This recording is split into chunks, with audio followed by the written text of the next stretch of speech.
सुन्दरकाण्डं द्विषष्टितमः सर्गः वनबालप्रदर्शनं तानुवाच करिश्चेष्टो हनुमान् वानरर्षभः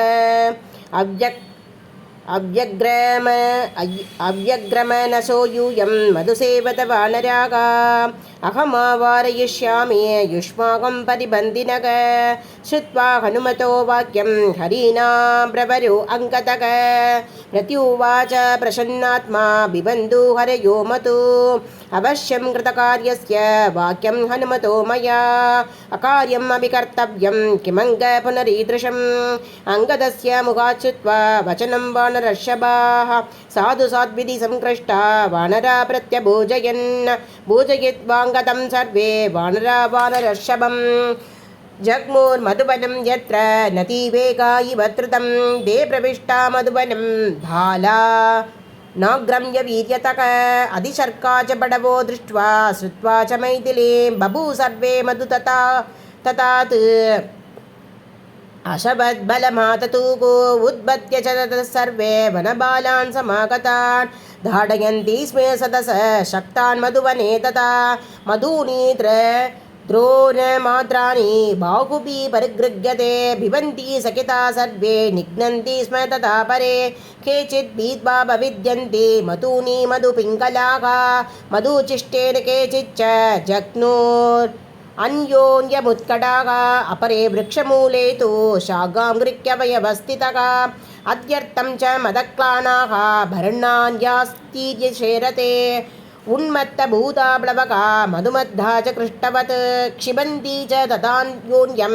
स्खलन्ती च तथा परे केचिक्षवेलां प्रकुर्वन्ति केचित् गूझन्ति कृष्टवत् हरयो मधुना मत्ताः केचित् शुब्धा महीतले कृत्वा किञ्चित् सन्ध्यन्ये केचित् कुर्वन्ति चेतरत् कृत्वा किञ्चित् वदन्यन्ये केचित् बुध्यन्ति केतरत् ये अभ्यत्र मधुबाला स्युः प्रेक्ष्या तत् मुखस्य तु तेऽपि दैर्वाणनैर्भीमैः प्रतिषिद्धादिशोकताः जानुभिस्तु प्रकृष्टा च देवमार्गं च दर्शिताः अब्रुवन् परमोद्विग्ना गत्वा ततिमुखं वचः हनूमता तत्तवरैर्गतं मधुवनं बलात् वयं च जानुभिः कृष्टा देवमार्गं च दर्शिताः ततो ततिमुखः क्रुद्धो वनभस्तत्र वानराः हतं वनुवनं श्रुत्वा सान्त्वयामास दान्हरेन् इका कच्चत कच्चामो वानरान् बलदर्पितान् बलेन वारयिष्यामो मधु भक्षयतोपयं श्रुत्वा ततिमुखस्येतं वचनं वानरर्षभाः पुनर्वीरा मधुवनं देनैव सकिताययुः मध्ये चैषां ततिमुखः प्रगृह्य दरशादरुं समभ्याधावद्वेगेन ते च सर्वे प्लवङ्गमाः देशिला भादभांश्चापि पर्वतां चापि वानराः गृहीत्वा अगमन् कृत्वा यत्र ते कविकुञ्जराः ते स्वामि वचनं वीरा कृत्येष्व वशज्ज तत्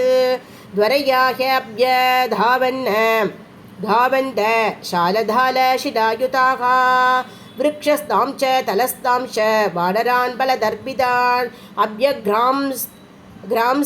वीराः बालासत्र सहस्रशः